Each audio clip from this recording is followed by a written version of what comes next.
Hay cosas que solo se comprenden cuando se vive en primera persona. En este espacio, quienes convivimos con la miastenia tendremos voz propia para contar nuestras historias, visibilizar la enfermedad y compartir lo que significa vivir con ella cada día. Hola, mi nombre es Mamen Gil y esto es En Primera Persona, un podcast sobre miastenia que nace de la colaboración entre AMES, Asociación Miastenia de España, y Alexion. En este tercer episodio hablaremos de uno de los procesos más complejos y a la vez más necesarios tras el diagnóstico, la aceptación.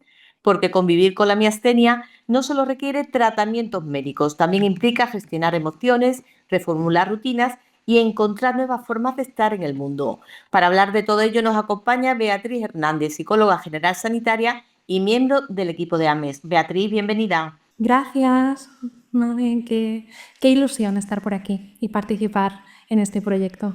Ilusión también nuestra. Beatriz, cuando una persona recibe el diagnóstico de una enfermedad como la miastenia, ¿qué tipo de reacciones emocionales son más frecuentes? Bueno, pues es verdad que hay algunas reacciones que ahora comentaré que son las más frecuentes, pero sí que siempre me gusta como hacer este apunte de que cada persona tiene una vivencia como muy particular, ¿no? Y es verdad que aunque haya cosas en general que se pueden dar, depende mucho de el punto en el que esté la persona, el momento de su vida en el que recibe este diagnóstico, la red de apoyo que tiene en ese momento, bueno, su manera de enfrentarse, ¿no?, a los problemas, su personalidad, ¿no? Entonces, es verdad que todo ese historial importa y tiene un impacto también importante en cómo vamos a recibir o cómo vamos a procesar más bien emocionalmente ese diagnóstico.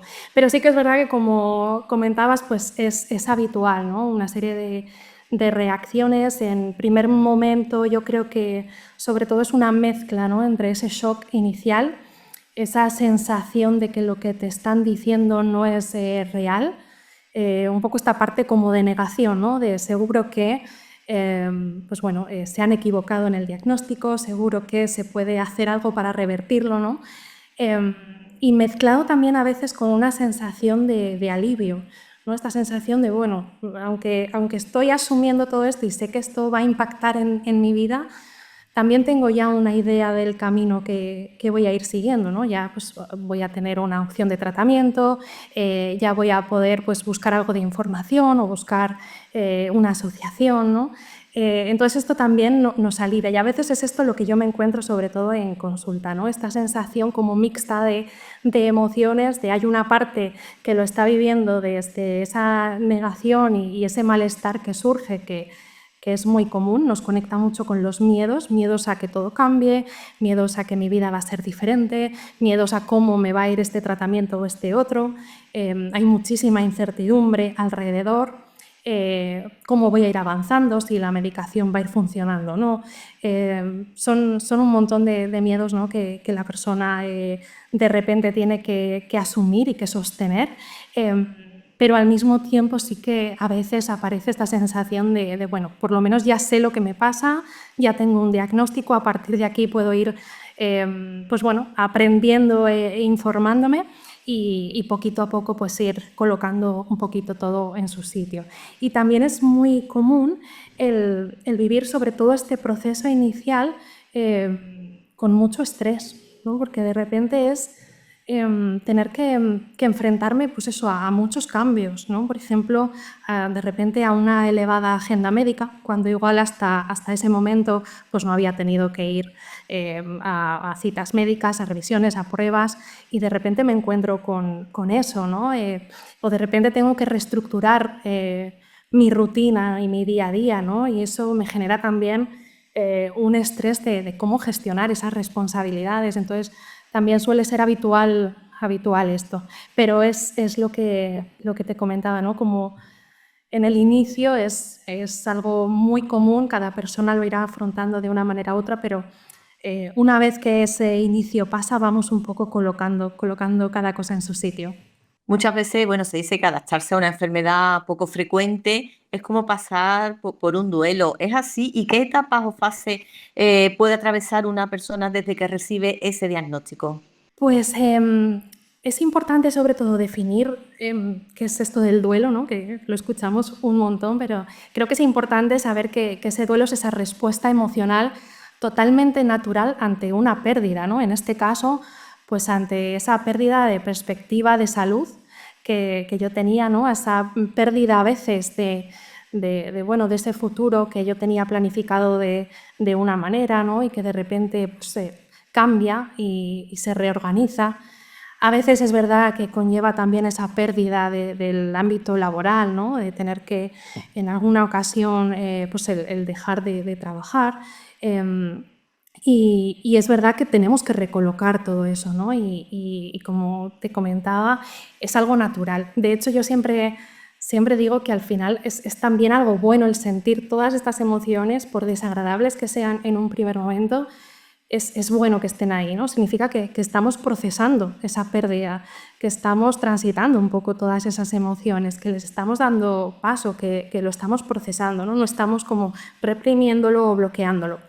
Y con respecto a las etapas o fases del duelo, es verdad que se conocen pues, cinco etapas, ¿no? Pero vuelvo un poco a lo mismo, no significa que todas las personas vayan a pasar por esas mismas cinco fases, ni que lo vayan a hacer en el mismo orden, ni que la intensidad o la duración en cada una de estas fases sea la misma para todos. Al final depende mucho de la situación y de la vivencia concreta de esa persona. Pero estas 5 fases serían esta primera fase de negación, ¿no? En la que estoy todavía atravesando un poco el shock del diagnóstico y en la que intento hacer como que la enfermedad no existe, ¿no? Entonces la intento ignorar, intento pensar que se van a equivocar, que me van a llamar un día y me van a decir que ese diagnóstico que me han dado es erróneo.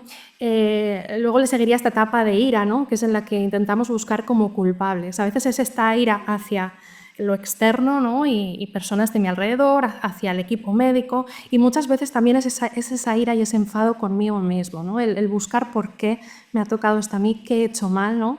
y que de repente entre en juego ahí la autoexigencia.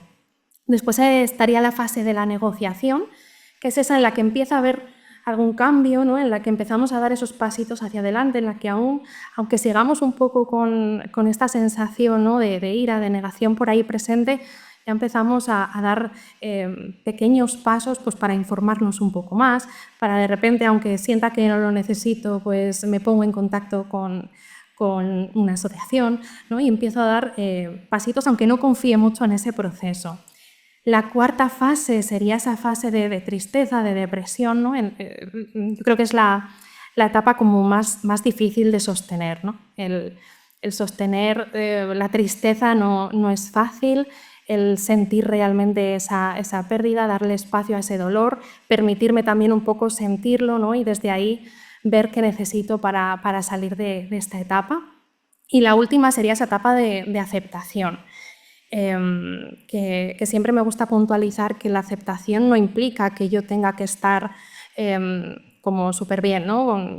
Tengo este diagnóstico y estoy feliz por tenerlo y porque forme parte de mi vida, ¿no? A veces hay esa relación difícil con el diagnóstico, ¿no? Pero sí que significa el ser consciente de en qué influye en tu día a día y tener una actitud, digamos, proactiva, ¿no? de buscar, de querer pues bueno, salir hacia adelante haciendo cosas que sabemos que nos hacen bien, teniendo en cuenta mis circunstancias, mi realidad, adaptándome en mi día a día, buscando esos apoyos que necesito y tiene que ver con eso. A veces, bueno, nos cuesta mucho pedir ayuda, incluso identificar que necesitamos esa ayuda. Tras recibir un diagnóstico como este, ¿qué señales nos pueden indicar que necesitamos apoyo psicológico? Vale, pues sí que es verdad que a veces lo que comentábamos, ¿no? En esta etapa primera, ¿no? Esta fase de shock, de estoy todavía como asimilándolo, asentándolo, a veces es muy difícil que la persona en ese momento reconozca que necesita esa ayuda, ¿no? y se movilice para pedirla, ¿no? Entonces a veces sí que es verdad que necesitamos un poquito de de margen de tiempo y depende de lo que comentábamos, ¿no? Depende también las estrategias que tenga esta persona, de la red de apoyo que tenga, del estilo de afrontamiento ante momentos de crisis, ¿no? De su historia de vida, de un montón de cosas. A veces, cuando pasa esta primera etapa, la persona puede ir afrontando, ¿no? los cambios y la realidad que llega.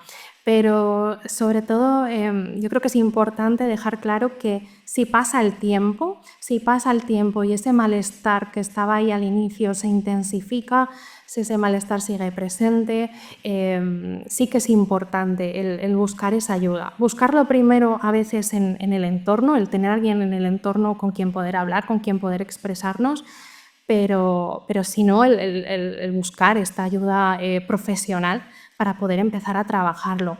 Y en cuanto a señales claras, yo señalaría unas cuantas que sí que tenemos que tener en cuenta. Primero, si ese nivel de ansiedad, de estrés presente en el día a día realmente interfiere, ¿no? en mis rutinas y en mi actividad en el día a día.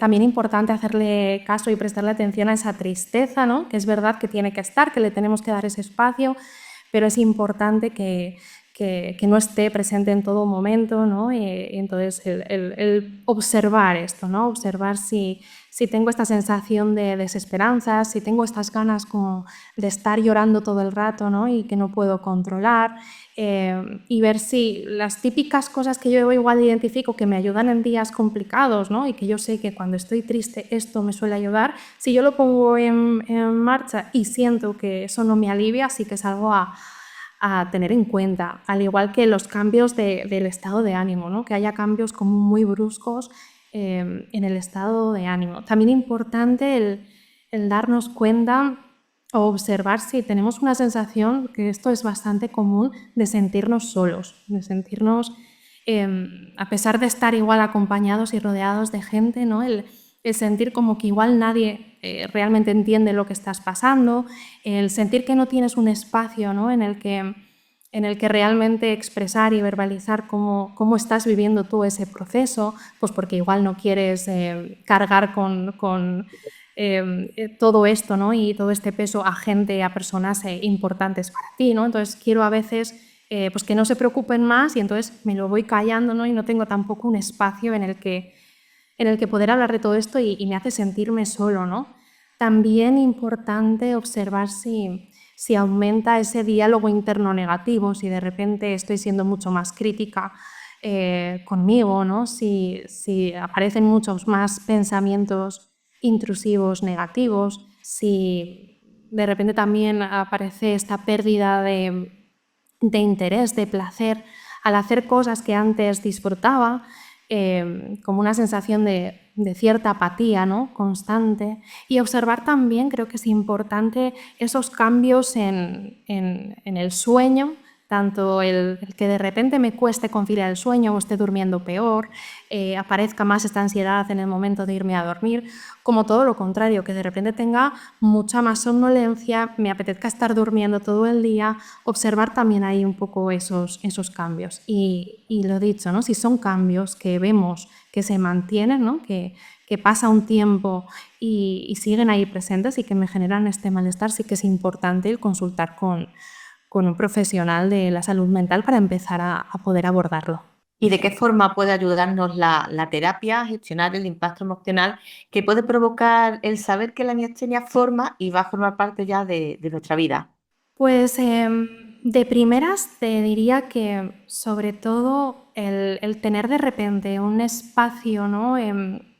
Seguro, un espacio de escucha en el que puedo ventilar emocionalmente lo que me pasa, ¿no? El descargar un poco toda esa mochila que llevo cargada, ¿no?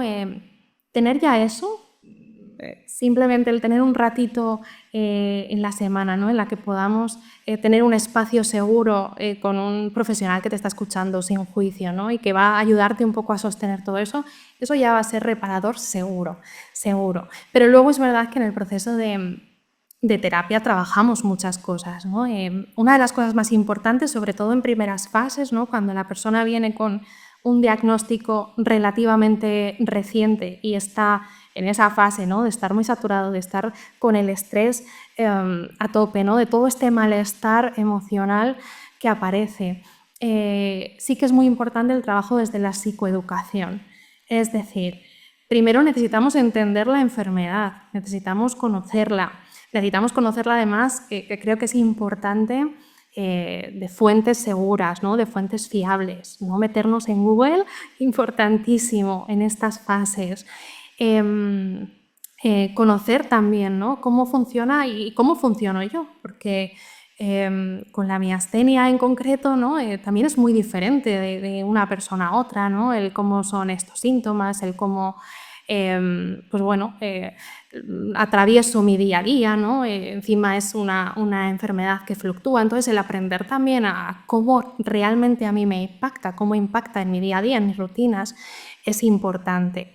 Y también toda la parte de psicoeducación emocional, el hablar de emociones, el aprender un poco a cómo gestionar sobre todo esas emociones que no nos gustan tanto, ¿no? Como son el miedo, como son la tristeza, el aprender un poco a darles ese espacio, a validarlas, pero al mismo tiempo a qué cosas me ayudan, ¿no? A gestionarlas y a suavizarlas un poquito.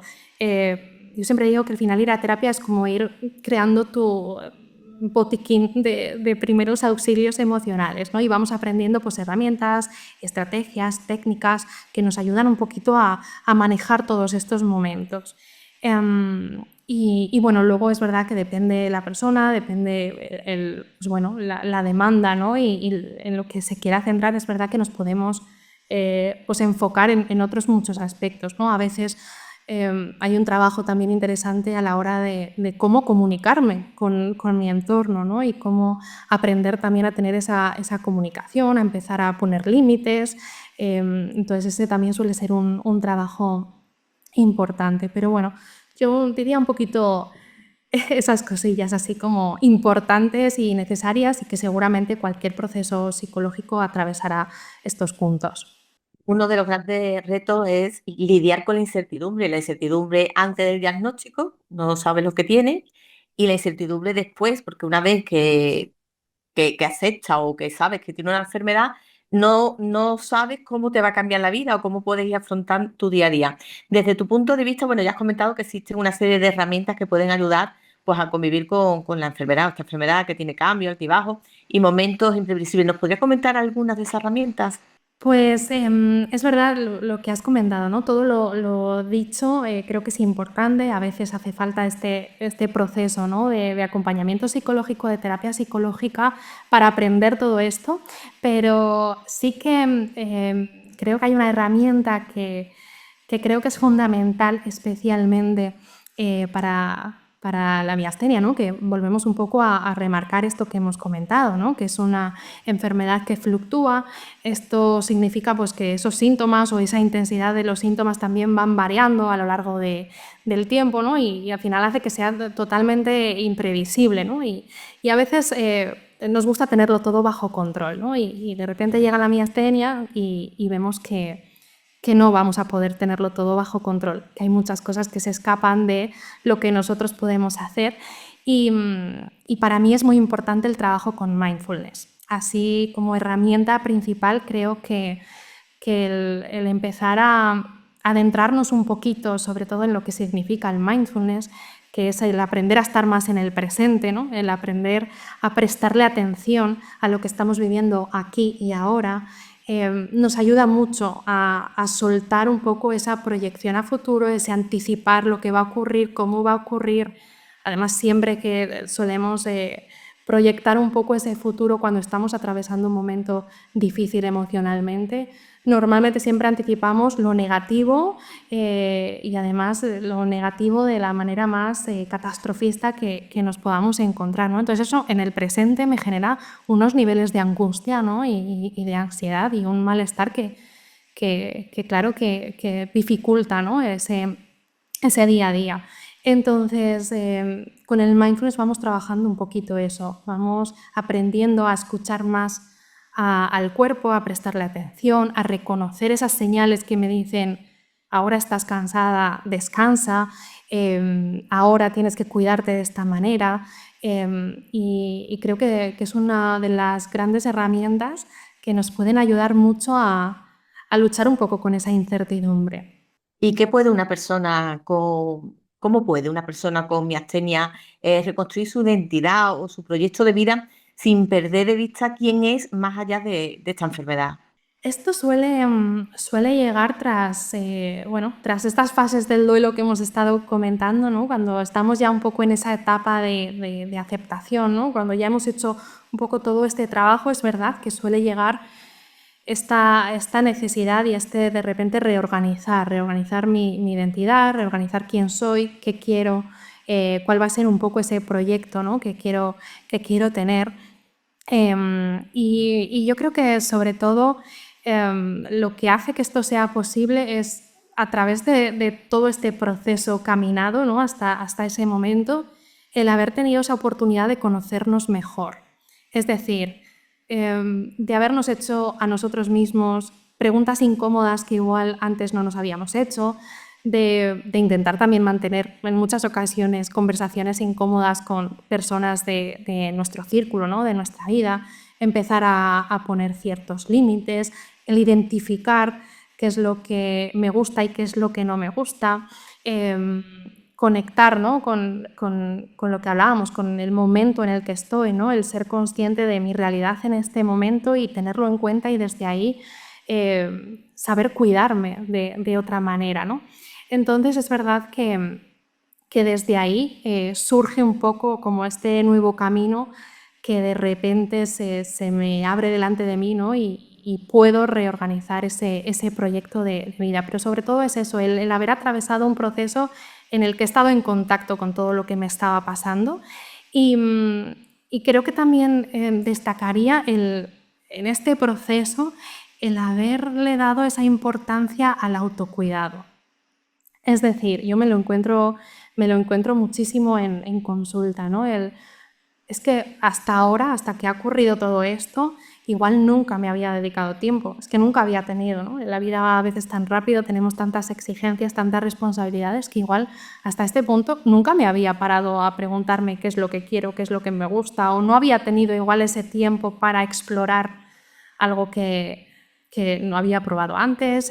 Y es verdad que creo que esto también nos ayuda un poco a reconstruirnos, ¿no? Y a reconstruir ese yo que de repente empieza a priorizarse y empieza a acompañarse de otra manera. En la práctica, Beatriz, imagino que ves a menudo, bueno, pues cómo las personas desarrollan nuevas fortalezas a partir del diagnóstico. ¿Nos podría poner o dar algún ejemplo?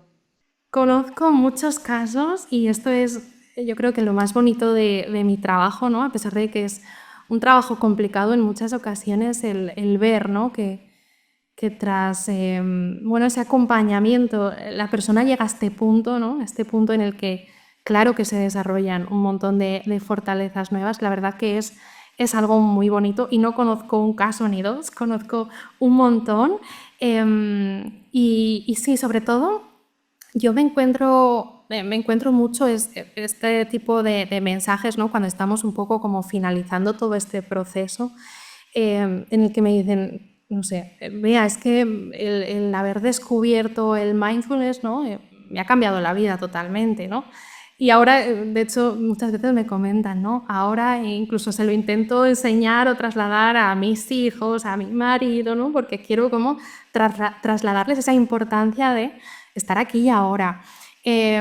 O también muchas veces me han comentado esta parte de, bueno, si no fuese por todo esto que me ha ocurrido, igual nunca habría ido a terapia, ¿no? Nunca habría hablado con una psicóloga y nunca pues, habría aprendido a gestionar mis emociones, ¿no? Me habría aprendido a tratar un poquito mejor o más amable. Entonces, es verdad que yo creo que sobre todo son esas capacidades, ¿no? las que destaco, esa capacidad de repente de tratarme de manera más amable, de no exigirme tanto, de pedir ayuda, de poner límites, esa capacidad de gratitud por las pequeñas cosas, por los pequeños momentos que igual antes pasaban desapercibidos y que ahora valoro más porque los observo más y estoy más conectada con ese presente, esa capacidad de sostenerse emocionalmente, ¿no? De darles espacio a todas las emociones, incluso a esas que no nos gustan tanto, esa capacidad muchas veces de aprender a comunicarme de otra manera, ¿no? Aprender a comunicarme de forma asertiva con mi entorno, con mis médicos. Yo creo que sobre todo serían este tipo de fortalezas las que tras ese proceso de trabajo sí que suelen aparecer. Y para cerrar y pensando, bueno, en todas las personas que nos puedan escuchar, ¿qué mensajes o consejos daría a una persona que acaba de ser diagnosticada y siente pues que la miastenia le ha dado un giro irreversible a su vida? Lo primero diría que es normal sentirse así, que es normal estar en esta primera fase del diagnóstico sintiéndose perdido, conectando un montón con estos miedos, ¿no?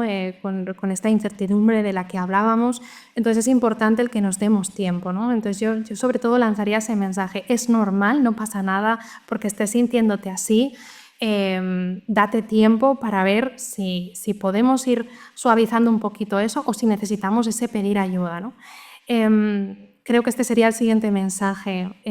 Es súper importante que tengas esa red de apoyo, que no te aísles en ti mismo en este momento, que busques, aunque sea una persona de confianza de tu entorno con quien poder hablar, con quien poder ser honesto y dejarte, ¿no? Acompañar un poquito en este proceso y pedir esa ayuda si lo necesitas, buscar esa ayuda profesional si lo necesitas.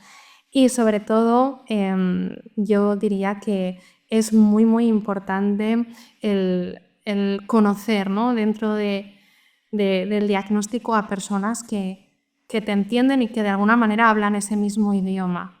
Es decir, busca esa ayuda, en este caso, pues en AMES, busca ese acompañamiento desde un movimiento, ¿no? Como es una asociación de pacientes en la que vas a poder conocer, hablar, sentirte identificado, descargar y aliviar un montón de carga, ¿no? Participar en encuentros, en eventos, en grupos. Hazlo acompañado. Yo sobre todo lanzaría este mensaje, que no estás solo, no estás sola y no tienes que atravesar esto sintiéndote así. Pues cada persona vive el diagnóstico y la enfermedad de forma diferente, pero casi todo el mundo experimenta una mezcla de emociones que pueden ir desde la negación al alivio. Una carga de emociones que debemos procesar poco a poco, a ser posible con una actitud proactiva, pero como nos ha comentado Beatriz, si el malestar, la ansiedad, el estrés perduran el tiempo, hay que pedir ayuda, tanto en nuestro entorno como si es necesario ayuda profesional. Pues hay muchas herramientas, acabamos de conocer algunas de ellas, que nos pueden ayudar a gestionar estas emociones. Beatriz, muchísimas gracias por acompañarnos y ayudarnos a comprender el proceso de aceptación emocional tras el diagnóstico de miastenia. Muchísimas gracias por dejarme participar de este proyecto tan bonito y por este ratito que hemos compartido. Y a todos y a todas las que nos escucháis, gracias por vuestro tiempo y confianza. En el próximo episodio conversaremos con Juan Luis, pareja de una persona con miastenia, sobre el papel del entorno cercano y su acompañamiento en esta travesía. Mientras tanto, podemos seguir en contacto a través de nuestras redes sociales, @AmesMiastenia, tanto en Instagram como en X, Asociación Miastenia de España, AMES en YouTube, o desde la web de amesmiastenia.ong. Y recordad, dar voz a la miastenia es construir su futuro. Hasta la próxima.